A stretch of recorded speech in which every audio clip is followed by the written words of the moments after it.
Buckle up, history buffs. Tonight we're lighting the Tudor fuse and diving into one of the sharpest power storms ever to shake a crown.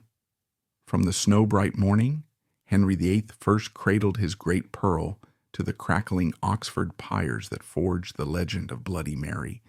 This cinematic ride tracks Mary Tudor's sprint from cherished princess to declared bastard to England's first woman to rule in her own name.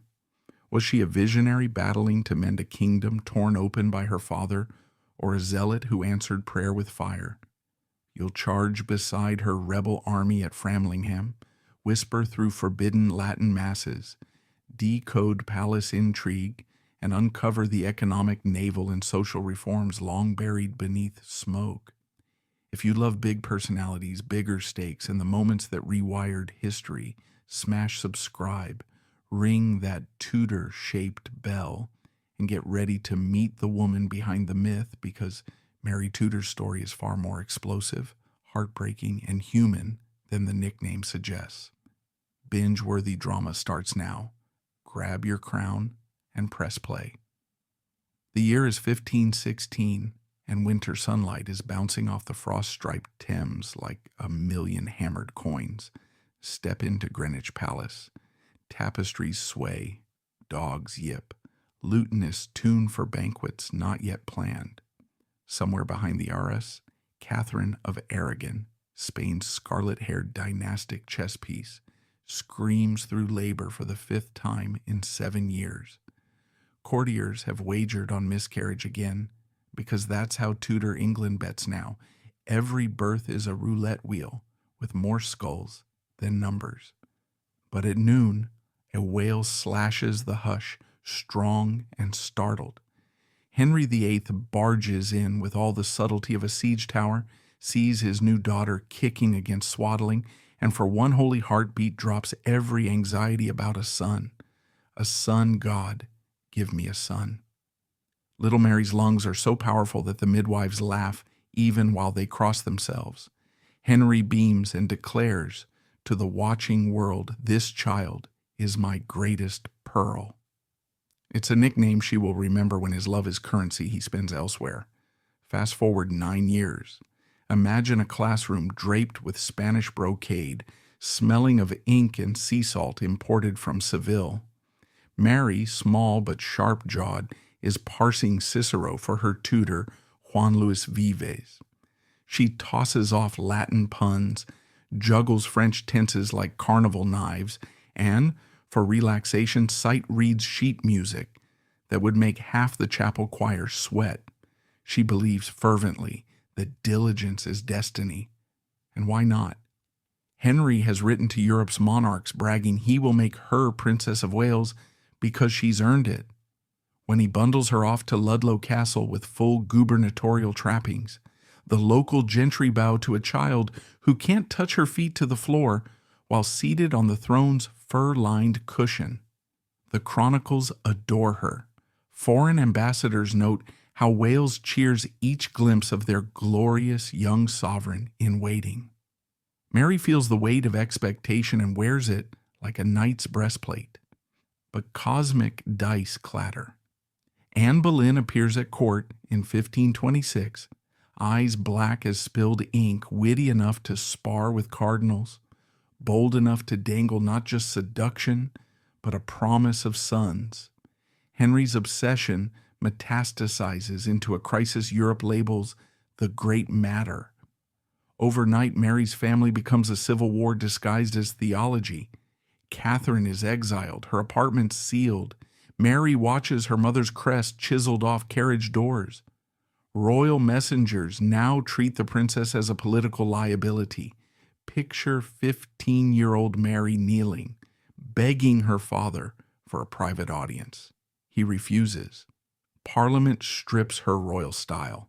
Servants who once curtsied now avoid eye contact. Worse, every letter from Catherine describing declining health is intercepted. Scholar though she is, Mary suddenly cannot read the one thing that matters, her mother's face. The blows keep coming. In 1533, Anne Boleyn is crowned true queen and Mary is ordered to wait on the newborn Elizabeth like any minor noble's daughter. For the teenage former heiress, it is socio-political humiliation on steroids. She sleeps on pallets meant for governesses, polishes silver tankards engraved with arms that should have been hers. Yet Mary refuses to sign the oath of supremacy, acknowledging Henry as head of the new Church of England. Every refusal risks treason charges, and Henry's jails have a revolving door for necks and axes. At one point, Imperial Ambassador Eustace Chapuis smuggles her mass wine by labeling the cask sweet ale, because fingerprints of Catholicism are now contraband. Mary's prayers grow longer, her migraines legendary. She writes Catherine in cipher, "I fear the devil walks in men's shoes here." Catherine answers with iron, "Stand firm, Heja, and trust the Lord." The next message Mary receives is Catherine's death notice.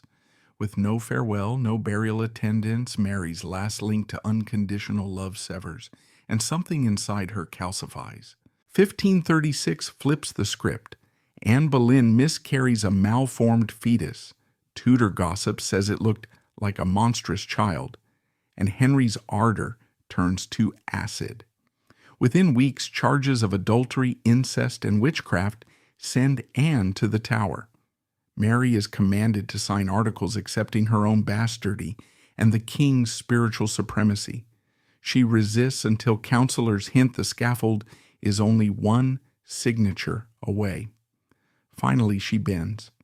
In the court of public opinion, Mary has capitulated, but privately she doubles down on the rosary, chanting Latin beneath the linen as though words themselves can build storm shelters. Jane Seymour, Henry's third queen, intercedes. Mary returns to court with tentative favor restored. Henry parades her at jousts, but the air between father and daughter is brittle as frozen pond ice. Everyone pretends not to hear it crack. When Henry dies in 1547, London trembles more from uncertainty than grief. Edward VI, 9 and consumptive, is king. Power, however, flows through the cables of Regency, Uncle Edward Seymour, and later John Dudley. They accelerate Protestant reforms like sprinting debt collectors. Stained glass gets reduced to multicolored rubble, chantries dissolved, relics sold to goldsmiths. Mary refuses, as always, to convert. She hosts clandestine masses at her country estates. Entire villages ride horseback at dawn just to hear the forbidden Latin. Privy Council agents show up, she slams the gates, and Habsburg ambassadors gleefully report that her grace has more artillery than heretics. To placate foreign policy, the council initially tiptoes, fearful of angering Spain's emperor, but by 1551, tempers boil. They threaten to seize her household if she doesn't comply. Mary writes to Edward something half plea, half prophecy. "You may do as God shall move you, but I mean to die rather than yield." The boy king sobs over the letter. Still, he cannot stop the council's will. Sibling affection is a fragile shield against national policy made by men with sharpening knives. Edward's health nosedives in early 1553, fever hacking lungs, skin translucent as parchment. Regency lords smell peril. Dudley drafts the devise for the succession, slicing Mary and Elizabeth out, crowning Lady Jane Grey, a sincere 16-year-old with more Greek verbs than political savvy. Edward, desperate to preserve Protestant gains, signs. When he dies that July, Dudley rushes Jane to the Tower for the hasty coronation. It is a coup charading as continuity. Yet across England, bells toll not for Jane, but for Mary, still legally heir by Henry's will and public sentiment. At Framlingham Castle in Suffolk, Mary mounts a stallion and addresses the county in booming Castilian-laced English she learned from her mother. Farmers pledge scythes, nobles bring pikes, even trade guilds ship barrels of gunpowder. In London, fear flips sides. Dudley marches north, finds bridges destroyed, supply lines cut by local militias chanting Ave Maria. He defects to Mary by week's end. Lady Jane, poor cipher for other ambitions, lasts 9 symbolic days. Mary's entry into London on the 3rd of August, 1553 resembles a pilgrimage and a rock concert fused. Crowds swarm rooftops. Priests in cloth of gold process beneath canopies. City fathers kneel, offering sword and scepter. Chroniclers claim the cheering drowns cathedral bells. Mary is 37, battle-scarred but radiant in crimson velvet studded with garnets, colors of martyrdom and triumph interwoven. She declares God has handed her the throne, and for a moment even reformers whisper, maybe heaven truly backs her. She governs with kinetic urgency. First priority, unite England with Rome again. She repeals Edward's religious statutes, restores Latin rite, invites Cardinal Pole home to absolve the kingdom's schism. Parliament, surprisingly compliant, passes most measures. The members sense the wind. Second priority, secure Catholic succession. Mary scans the royal marriage market like a general surveying enemy positions. English suitors are Protestant or politically weak. Foreign candidates? One glitters above all, Philip of Spain. He is politically potent, devout, and crucially capable of siring sons. The match detonates social media Tudor style. Ballads lambast Spanish locusts. Caricatures depict English gold shipping to Castile. Fear of Spanish overlordship fuels the conspiracy Thomas Wyatt cobbles together that snow-choked January of 1554. Wyatt's army hammers south in icy rain, but London's gates remain shut thanks to the Queen's oratory master stroke at the Guildhall. Wrapped in ermine with a hand on her sword hilt, Mary declares, I am prepared for battle, for death among you, but I cannot betray lawful matrimony nor the faith. The speech hits like adrenaline. Citizens flood streets to block the rebels. Wyatt is captured. His boots slip in Tower mud on the way to the scaffold. The rebellion's collateral damages Elizabeth, who endures interrogation so relentless she develops nervous facial tics she'll hide for life. Yet Mary finally stands unopposed, and wedding bells for Philip ring that July inside Winchester Cathedral, where tapestries sag under jewels and sweat. Philip kisses his bride formally, awkwardly, in front of bishops, and later tries to learn a few phrases of English court gossip. None stick. Mary, though, believes she's living chapter 1 of a redemption epic. When her stomach swells by Christmas, prayers shatter the night sky. Manufacturers start embossing rosaries with Prince of England 1555. Months pass, but every midwife's check shows no fetal quickening.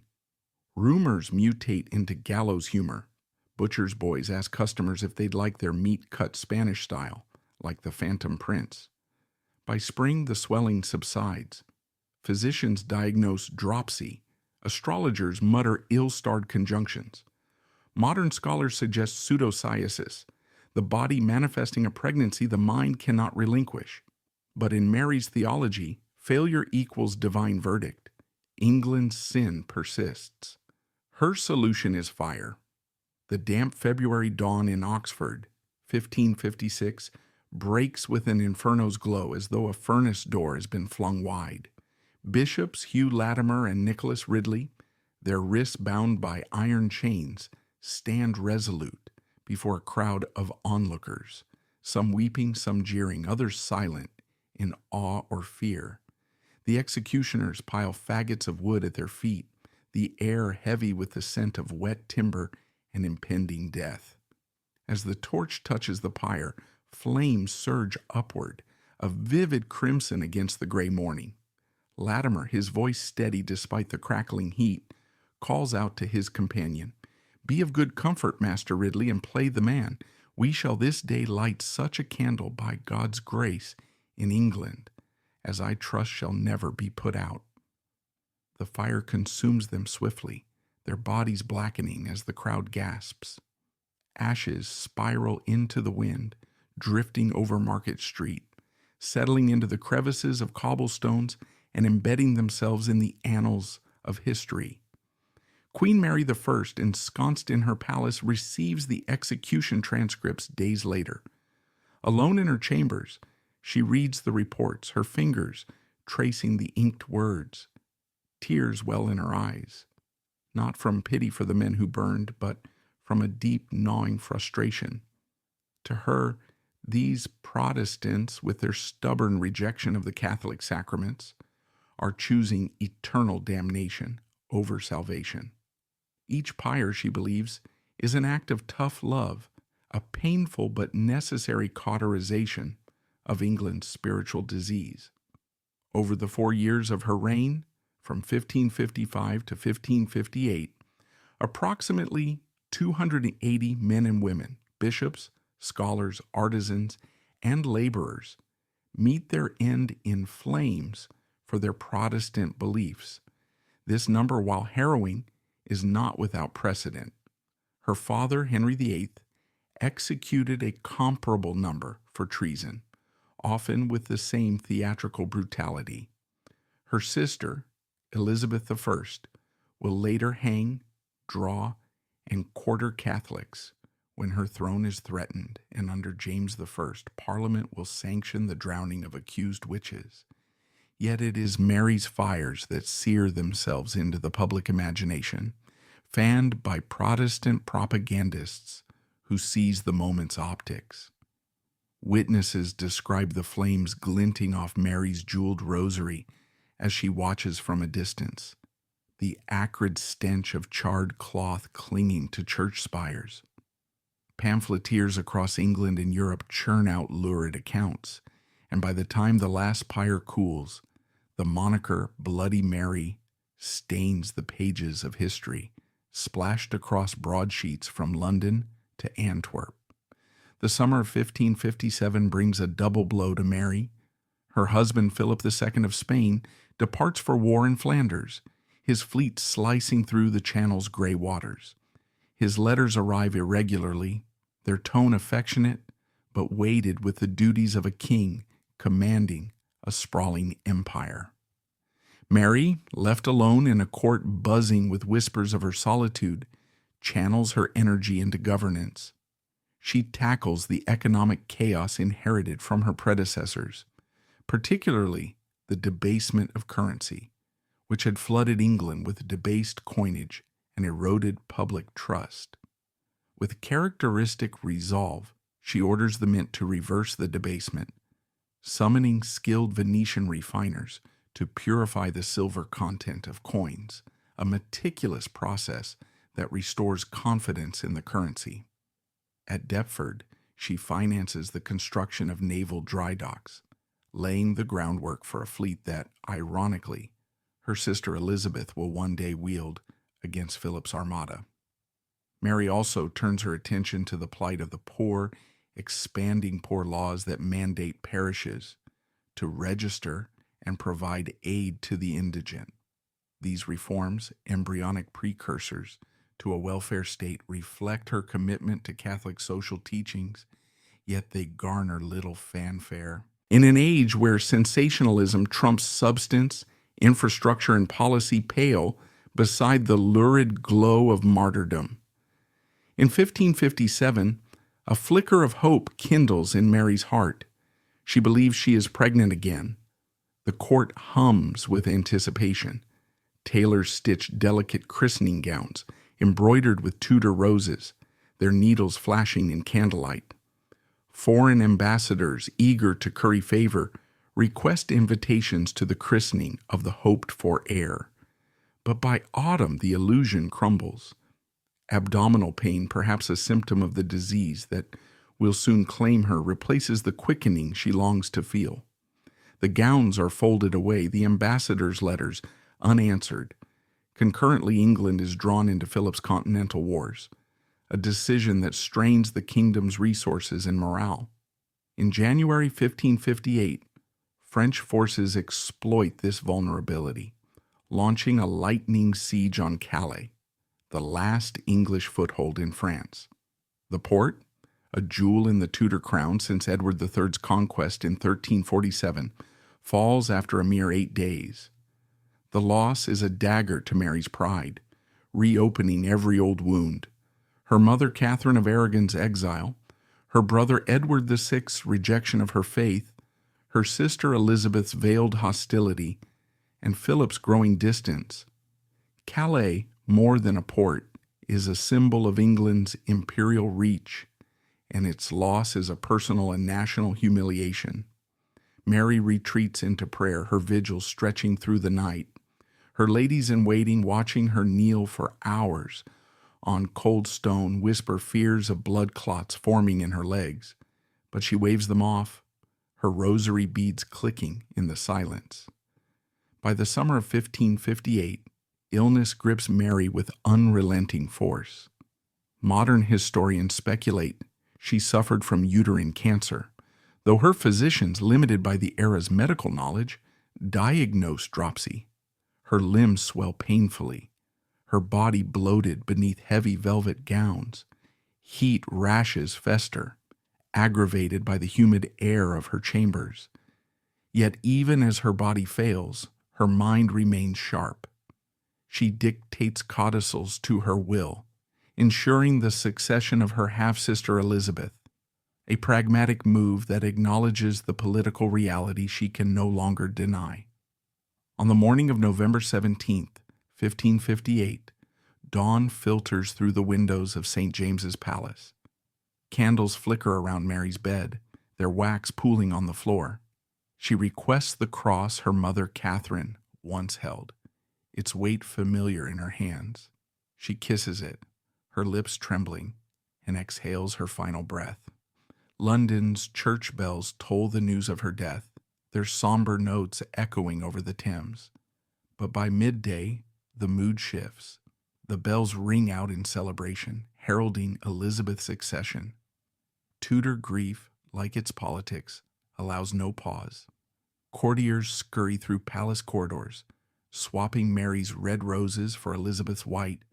Their loyalty is fluid as the market's commodity futures. Mary's burial arrangements weave a final thread of irony into her story. She had wished to be laid to rest in Peterborough Cathedral beside her mother, Catherine, a quiet tribute to their shared faith and suffering. Instead, her counselors decree a state funeral at Westminster Abbey. Her body is interred beneath a marble slab that, in a twist of fate, will later bear Elizabeth's effigy atop hers, a visual hierarchy that speaks louder than any epitaph. Elizabeth commissions the tomb's inscription, written in Latin, Regno consortes et urna, hic obdormimus Elizabetha et Maria. Partners in throne and grave, here we sleep, Elizabeth and Mary. The words are both magnanimous and calculated, a nod to reconciliation that doubles as political branding. Mary's reign, marked by conviction and tragedy, is eclipsed by her sister's ascendant star, her legacy distilled into the epithet Bloody Mary, a caricature that endures while her reforms and resilience fade into the margins of history.